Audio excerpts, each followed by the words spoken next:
Bonsoir à tous, bonsoir aux Gravelins, bonsoir aux Agatoires et bonsoir aussi aux autres Sienna. Donc je vous remercie d'être venus ce soir ici dans cette salle des maisons de service public.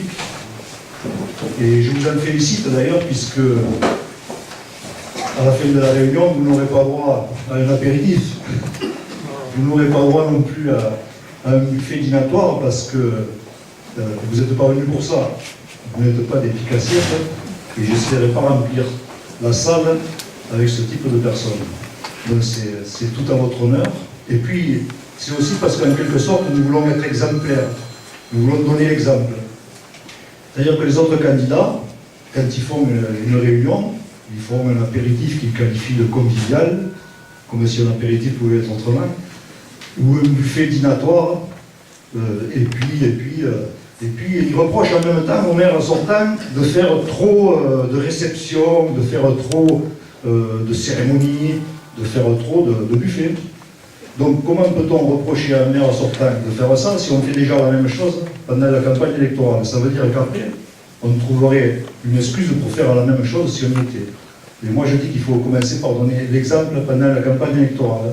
Donc ce soir on est venu pour parler de sujets sérieux, parce que l'affaire des élections municipales c'est une question qui est quand même sérieuse, même si on peut en parler sans se prendre la tête. Il y en a même qui vont jusqu'à faire des soirées musicales pour les élections municipales, pour la campagne. On se demande même s'ils se présentent à la mairie d'Agde ou s'ils se présentent à la présidence du comité des fêtes. Donc je crois que bon, il faut arrêter avec ça et revenir à ce que j'appelle les fondamentaux, un peu comme au rugby. Il faut revenir aux fondamentaux, aux choses sérieuses, aux problèmes des gens.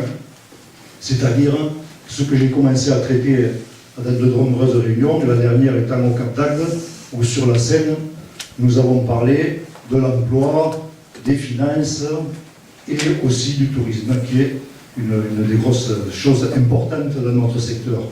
Donc, on a parlé des finances parce que, moi je dis, j'ai déjà démontré, et je ferai, si on me le permet, la baisse des taxes sur Agde. Parce que je dis que sur Agde, on peut le faire.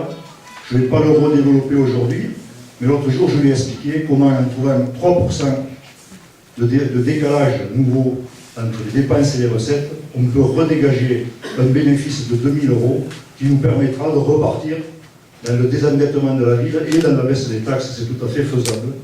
En ce qui concerne l'emploi, j'ai dit que la première compétence de l'agglomération, qui était le développement économique, avait été totalement délaissée, ce qui fait que de 2003 à de 2008 à 2013, nous avons eu une augmentation du taux de chômage sur notre secteur, sur notre ville et notre territoire, de 50%. On est passé de 12% de chômeurs à 18%, ce qui nous a fait devenir les champions de France du chômage, ce qui est vraiment une catastrophe. Et donc j'ai expliqué comment, par une relance économique, par un grand chantier de l'agglomération à ce niveau-là, on pouvait essayer d'inverser la tendance pour au moins descendre de ce podium qui est une image catastrophique de notre ville. Et au niveau du tourisme, j'ai dit comment il fallait maintenant s'adapter au nouveau tourisme. Les gens ne fonctionnent plus comme avant. Les gens ils ne viennent plus ici comme à l'époque de la même manière. Ils veulent un cadre de vie agréable, ils veulent des animations intelligentes, il faut passer à autre chose. Ils veulent des pistes cyclables, etc. C'est-à-dire qu'ils veulent être considérés comme des résidents et pas simplement comme des touristes. Et si on veut les garder, et si on veut qu'ils viennent encore longtemps, il faut inverser, reprendre notre tourisme d'une manière beaucoup plus adaptée à la situation. Ça, c'est de ce dont on a parlé, qu'on a développé au Cap. Et aujourd'hui, on va parler d'autres thèmes sérieux aussi comme ça, c'est-à-dire la sécurité, la propreté, la santé et la propriété, c'est-à-dire l'accession au logement et à la propriété, en particulier pour les jeunes actifs.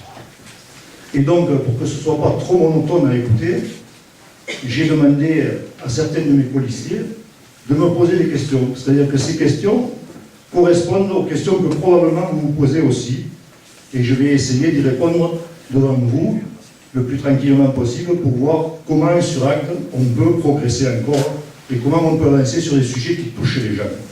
Donc, les 4 personnes qui sont avec moi aujourd'hui sont Serge Genet, qui est conseiller municipal indépendant, qui est agatois, qui habite dans le quartier de la mairie, je crois, en centre-ville, qui est père de 2 enfants, si je ne me trompe pas, et dont l'épouse est commerçante en centre-ville, même en cœur de ville, et où elle a bien connaissance de ce qui se passe en ce moment depuis quelques années.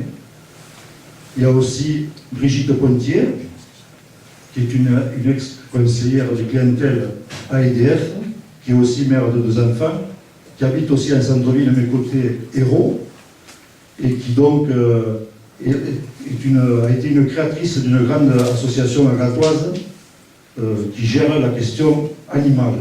Nous en parlerons tout à l'heure. Le troisième est le docteur Meignet, qui exerce au cabinet du Parc à Agde, qui habite lui au Cap d'Agde, qui est père de 6 enfants, et dont l'épouse est médecin aussi, médecin spécialisé en gérontologie à l'hôpital d'Agde. Et Achille Iraille, qui lui est gaoulin, d'une famille bien connue à Agde, qui est aussi, je crois, père de 2 enfants, et qui habite dans ce quartier que tout le monde connaît, et qui est cadre territorial, et qui actuellement, après plusieurs postes importants dans diverses administrations, est le directeur adjoint de ce qu'on appelait jusqu'à maintenant l'équipement pour notre territoire.